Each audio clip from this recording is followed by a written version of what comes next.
portant sur les mémoires du conflit. Et nous avons donc d'abord le colonel Grosjean, ancien chef de corps du 67e BCA, sur la mémoire des harkis. Ah, là, j'avoue, mon ignorance passe. Normalement, c'est écrit, c'est appuyé sur on, non? Voilà. C'est un miracle. Alors, comme d'habitude, 20 minutes. 22. Oh non, 20. C'est pour plaisanter. Non, il n'y aura pas de passe-droit. Donc mon exposé portera sur une harka que j'ai eu l'honneur de commander, qui était un peu atypique car, en tout cas pour ce qui concerne les Aurès sur lesquels on reviendra, ce fut sans doute la harka qui a eu la vie la plus courte.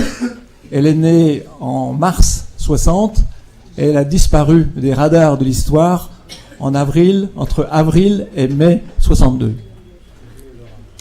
Alors, ce que je vais vous retracer, c'est cette vie courte. Elle a été très riche, elle a été tragique, elle a été aussi faite pleine de joie, pleine de réussite, pleine de souffrance.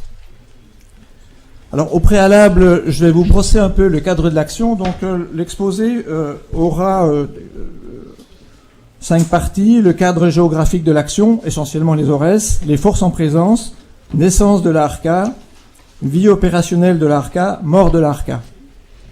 Alors je précise que en ce qui concerne la mort de la harka, je ne l'ai pas vécu personnellement. J'étais parti, je suis rentré le 19 mars en Europe en consolidation de blessures. Mais par contre, je recherche actuellement à faire vivre le souvenir de cette harka à travers tous ceux qui sont disparus. Et il y a quelques survivants.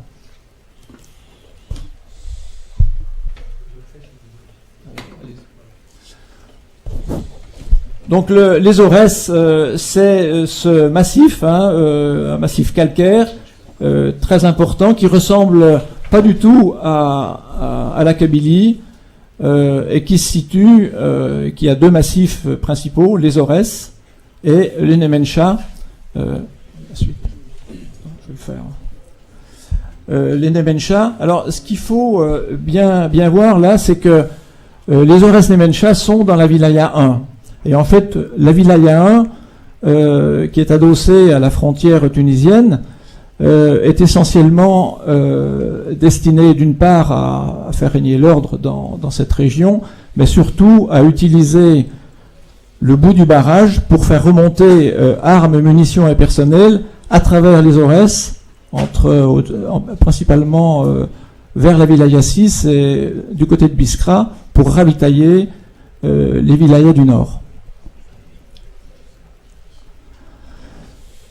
Sur ce document, on y trouve, vous avez là le massif, qui est un massif qui fait à peu près 80 km sur 80, dans lequel on y voit, dans ce quadrilatère, l'implantation d'une demi-brigade.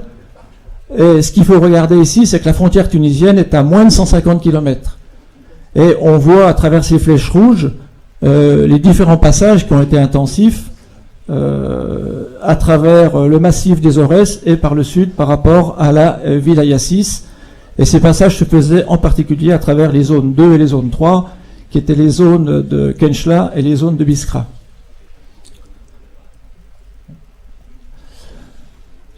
Alors ce massif est un massif qui est orienté sud-ouest-nord-est, qui est traversé par deux énormes vallées, la vallée de l'Oued-Abiod, qui est ici, la vallée de l'Oued-Abdi, et puis beaucoup plus entre Aurès et Nemencha, les dépressions du Châtel arabe. Et entre ces vallées, on y trouve des massifs montagneux très importants, dont le principal est la Markradou, qui culmine aux alentours de 2000, ainsi que l'Azreg également. Et en bout de tableau, on y trouve le plus haut sommet d'Algérie, qui est le Chelia, avec son frère jumeau, qui est le Mamel. Au revers, et en direction de la Tunisie, au revers de la Markradou, on y trouve l'immense forêt des Beni Melloul, qui était sans doute, qui abritait le PC de la Wilaya 6, et qui était le lien de passage entre les Nemenchas, c'est-à-dire la Tunisie, et qui ramenait armes et munitions à travers les Aurès. Les Aurès étaient tenus par la 2e demi-brigade, qui était composée du 10e BCP, 17e BCP, 4e BCP. Ce qui va nous intéresser ici, c'est le 4e BCP, dans lequel était cette ERK.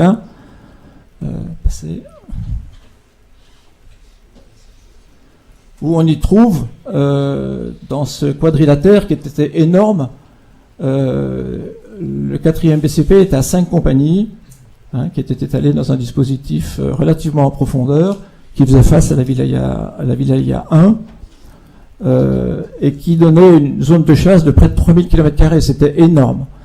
Alors, le particularisme de cette implantation, c'est que, j'en parlerai tout à l'heure, c'est que le gouvernement, les autorités ont imposé dès 57-56 ce qu'on appelle l'évacuation de toutes les zones, le regroupement, qui était d'ailleurs très mal fait et arbitraire, qui a provoqué un mécontentement profond, en tout cas dans ces zones-là.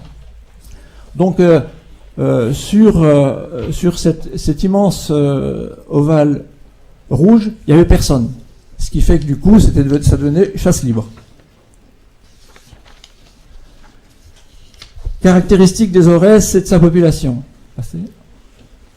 Alors, ce qu'il faut savoir, c'est que dans les Aurès, ce fut le début de la rébellion du 1er novembre 54. Vous verrez une photo de l'endroit où a eu lieu cet incident, cet accident, le meurtre de l'instituteur Monroe. Ah oui. Et elle s'est faite autour d'un homme légendaire qui s'appelle Mostefa Ben Boulaïd, qui était messaliste. Les tribus des Aurès sont des berbères, légèrement arabisés, qui se sont toujours opposés aux envahisseurs, quels qu'ils soient. Ils ont toujours contesté. Et l'un des éléments fondamentaux de cette wilaya 1, c'est qu'elle a été en permanence en opposition avec la LN de l'extérieur. Ce qui fait que les patrons, les chefs de la wilaya 1 se sont succédés à un rythme effréné, à telle enseigne que l'état-major de la LN a décidé de commander la wilaya 1 depuis Tunis. Ce qui a du même coup fait éclater les structures de la wilaya 1, et tout le pouvoir est venu soit dans les secteurs, soit dans les nayas, dans un combat très décentralisé et anarchique. La coupure qui s'est faite dans la population, qui était relativement calme à partir de 55, Ben Boulaïd a adhéré au FLN par le congrès d'Assoumam. Et en particulier a mécontenté profondément les messalistes, qui ont gardé une influence jusqu'en 60. Et c'est là qu'est née la Arka 126, qui était essentiellement des messalistes. Le 27 mars 57, Ben Boulaïd a été piégé par le 2e bureau avec un poste radio parachuté qui a explosé, qui a achevé la coupure entre la LN et le MNA et incité beaucoup de Chaouis, qui sont les habitants des Aurès, les Chaouia, à s'engager dans les unités supplétives en cours de constitution existantes. Et ce, malgré cette politique de regroupement qui était mal gérée et arbitraire, conduite entre 56 et 57, mais qui a eu lieu également dans d'autres régions d'Algérie. Donc, constitution de zone interdite très importante. On verra que ça a une importance sur les opérations militaires. À partir de 58, la quasi-totalité des habitants des Aurès, il n'y a plus personne qui est civil, ils sont ou chez les supplétifs ou à la LN. Début 60, les dernières bandes de messalistes se rallient à l'armée française, épuisées de combattre à la fois la LN et les forces de l'ordre. Alors ce qui est important ici, c'est qu'est-ce que c'est qu'une OARCA? Alors, je donne la définition. Formation levée pour des opérations déterminées et pour un temps limité, financée par la DGG et pour emploi par l'armée à compter du 1er juillet 57. Alors, vous avez ici, tiré d'un document, chaque EARCA est obligatoirement rattaché à une unité régulière. En aucun cas, une EARCA peut combattre isolée, ou tout au moins être isolée. L'organisation et l'effectif de fonctionnement relèvent de l'initiative de l'unité à laquelle elle est rattachée. Le commandement d'une EARCA est obligatoirement celle d'un cadre européen. une compagnie ne peut intégrer plus de 30 harkis. On verra que c'est pas vrai, parce qu'en fait, il y avait des harkis qui étaient à 15, mais il y avait des harkis qui étaient au moins 100. Les recommandations pour l'encadrement de base, c'était pour 100 harkis, un sergent-chef, 4 sergents et 8 caporaux-chefs. Les missions sont exclusivement opérationnelles. Ça sous-entend que c'est pas dans les villes et c'est pas du maintien de l'ordre. Intéressant, les droits. Vous voyez, un harki avait 750 francs, un sergent 1000 francs. L'habillement, pactage réduit. Alors, ce qui en fait que les harkis étaient des gens qui étaient relativement riches à travers la population qui était très pauvre. Le logement, ils ne peuvent pas loger dans une enceinte militaire, mais avec une tolérance de proximité, ce qui fait que la plupart des harkis étaient logés dans des villages qui se constituaient au pied des postes. Les effectifs des harkis en 61, en Algérie, il y en avait 63 000. Dans la zone sud constantinoise, qui était la zone du sud du corps d'armée de Constantine, 3 000. La deuxième brigade en a intégré 480 et le 4e BCP, 170.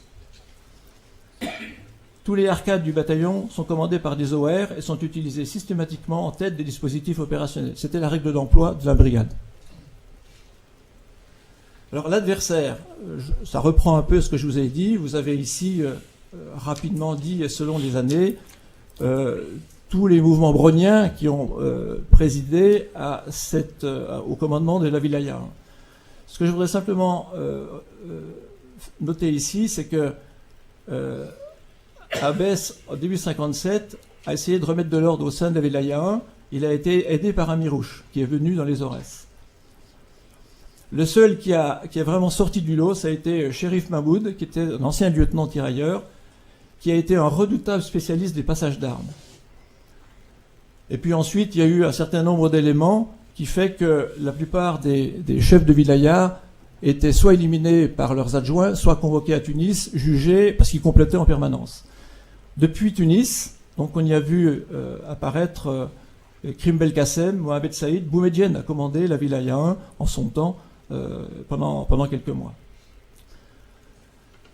Début 60, Souaï prend la wilaya 1, il est tué au cours d'une opération menée par le 4, et c'est le colonel Zibri Tahar qui rejoint la wilaya 1 et qui fut le patron de la wilaya 1 au moment du cessez-le-feu. L'adversaire,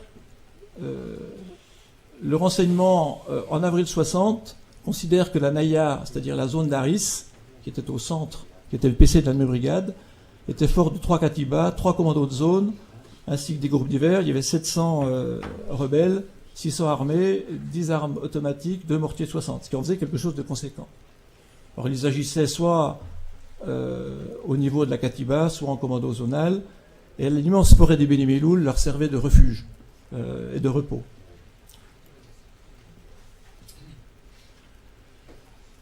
Les situations entre 59 et 60, il y en a eu 3. Il y a eu la période 59, un peu avant, et octobre 60. La LN est supérieure en nombre aux forces de l'armée française. Ce qui fait que toutes les sorties se font à minima au niveau compagnie, souvent à 2, pilotées par un PC de bataillon, et les combats et les rencontres sont excessivement meurtrières. La période 60 et 61, c'est là que les réserves générales interviennent avec les 2 divisions para, et c'était la fin des grandes opérations qui avaient commencé par le nord. Donc on y retrouve toutes les opérations d'Ariège 1 à 4, etc., les opérations Charente, Dordogne, Jura, jusqu'au 19 mars, date de la dissolution de la 25e DP, suite au putsch. Alors, la Arca que je commandais a participé énormément pendant ces opérations avec le 2e REP, à toutes ces opérations qui ont été très intéressantes. Et ensuite, de mars 61 à début 62, la LN a été littéralement laminée, et ce qui fait que du même coup, la demi-brigade et les bataillons sortaient souvent en section isolée et beaucoup en nomadisation.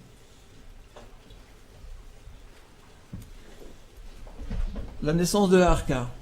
La Arca a commencé en mars 60 par le ralliement de 15 dissidents. C'était des messalistes qui se battaient contre la LN et qui se battaient accessoirement contre l'armée française.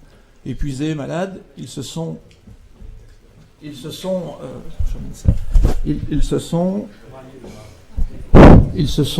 ralliés. Elle a pris le numéro 126 Et elle était constituée de deux grandes familles, les familles Ben Amor et Ben Fattah. Et dans les Aurès, les familles, c'est quelque chose. Le groupe a été intégré à la 3e compagnie, et elle s'est installée dans un borge au pied du poste militaire de Roufi, dont on verra quelques photos tout à l'heure. Et de mars 60 jusqu'à fin 61, les groupes se sont ralliés successivement. Certains venaient du FLN, mais beaucoup étaient aussi des messalistes, jusqu'à ce que la Arca atteigne 52 à 1061. L'âge était de 17 à 60 ans. Certains avaient fait Cassino. C'était des combattants absolument remarquables et des tireurs extraordinaires. Et comme toute grande famille, il y avait un leader, le chef des dissidents, c'est un leader incontesté, hein, qui a pris le grade de sergent-chef et qui, rien ne se faisait sans lui. Y compris les sanctions ou les punitions, rien ne se faisait sans lui.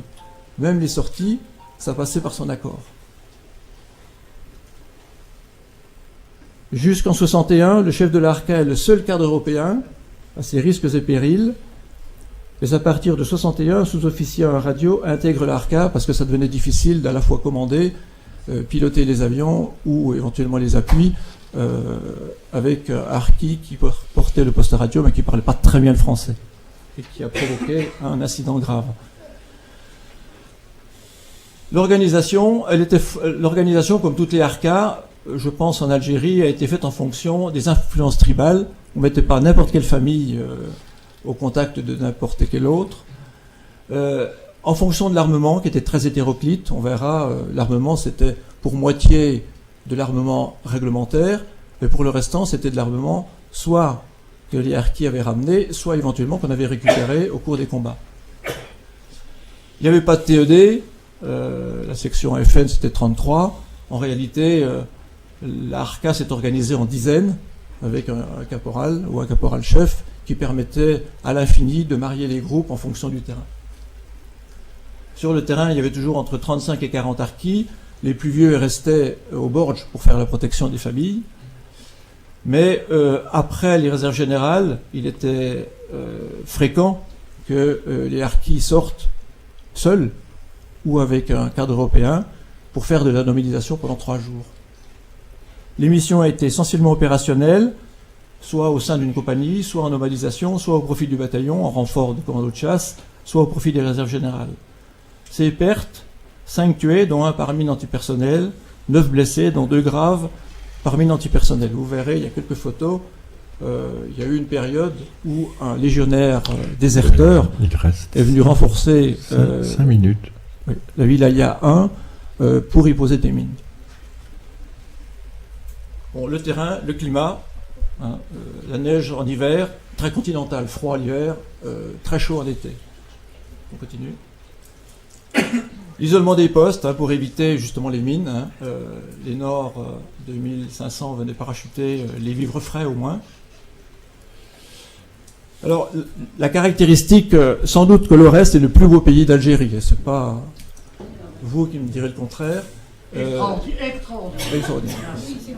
Et vous aviez un canyon qui s'appelait le canyon de Roufi, qui faisait à peu près plus de 20 km de long, très profond. Toute la vie était en bas, avec les palmeraies et les cultures, et tout le restant, c'était une vallée relativement plate, avec 2 massifs de chaque côté.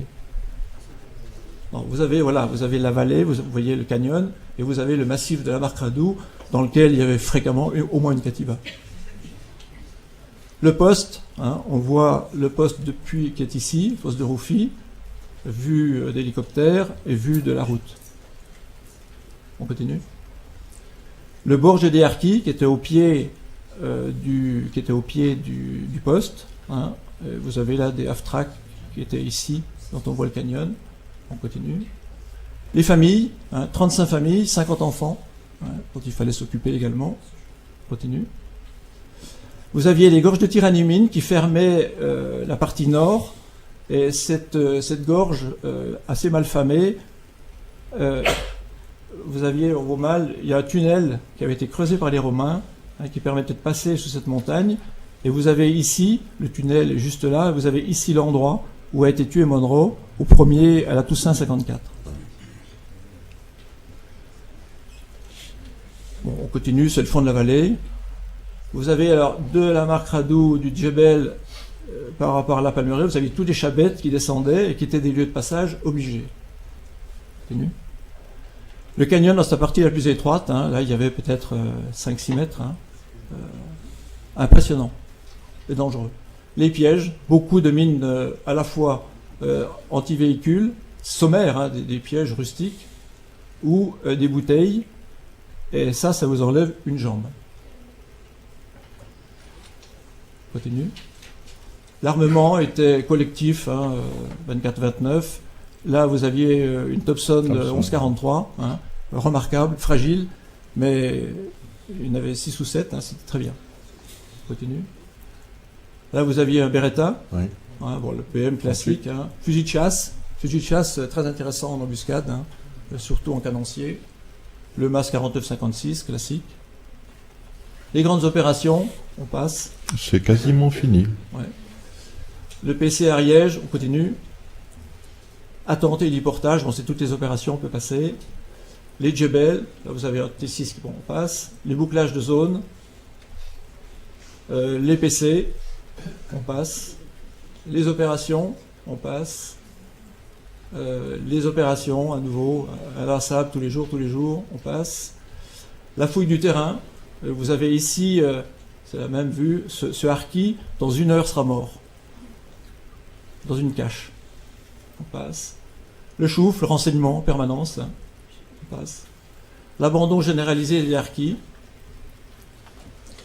Hein, vous avez ici ce qu'on offrait aux harkis par le décret du 20 mars, hein, libéralisation immédiate avec prime, licenciement a priorisé par les décideurs, s'engager dans l'armée sous contrat civil, est incorporé au sein des UFL.